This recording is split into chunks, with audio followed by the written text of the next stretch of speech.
Di lahat ng pagtataksil, pisikal, minsan walang hawakan, walang halikan, walang nahuhuli. Pero may isang bagay na mas masakit kaysa doon.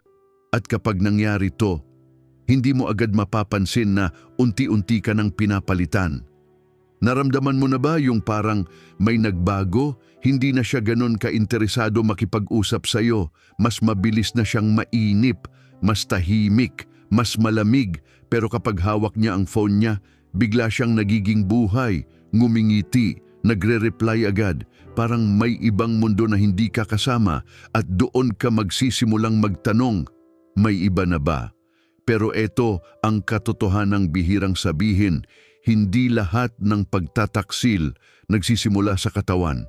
Nagsisimula ito sa atensyon at kapag naibigay na niya iyon sa iba, doon pa lang nagsisimula ang pagkawala mo. Sa pananaw ng Stoic philosophy, may isang bagay kang hindi kailanman makokontrol, ang isip at damdamin ng ibang tao. Hindi mo mapipilit ang loyalty, hindi mo mapipilit ang commitment, pero may control ka sa isang bagay na madalas mong kinakalimutan, kung paano mo hinahawakan ang sarili mo sa gitna ng pagkawala. Ang emotional cheating, hindi biglaan, unti-unti yan. Nagsisimula sa simpleng usapan hanggang sa mas nagiging komportable siya doon kaysa sayo. Doon niya sinasabi ang problema niya, doon siya tumatawa, doon siya naglalabas ng totoong sarili at habang binibigay niya iyon sa iba, unti-unti naman niyang kinukuha pabalik mula sayo hanggang sa dumating ang punto na hindi ka na niya kailangan para maramdaman ang saya. At dito pumapasok ang pinakamalaking pagkakamali. Pinipilit mong ibalik ang dati, mas nagiging clingy ka, mas nagtatanong ka, mas naghahabol ka ng oras at atensyon. Pero hindi mo napapansin, habang mas pinipilit mong kumapit, mas lalo kang binibitawan. Ang Stoic, hindi humahabol sa nawawala. Pinipili niya ang sarili niya, hindi siya nagmamakaawa para sa atensyon. Hindi siya nakikipagkompetensya para sa pagmamahal.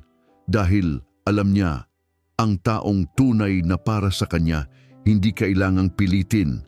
Minsan, ang pinakamakapangyarihang gawin ay umatras, hindi para sumuko, kundi para makita kung sino ang babalik at sino ang hindi.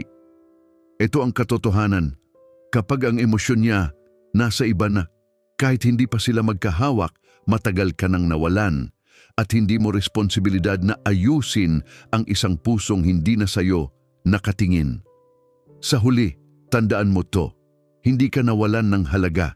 May taong pinili lang na hindi na ito makita at ang tunay mong lakas ay ang kakayahang umalis ng may dignidad kahit hindi ka pinili.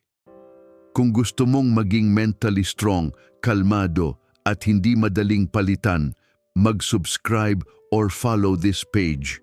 Dahil dito, hindi ka lang matututo magmahal, matututo kang hindi masira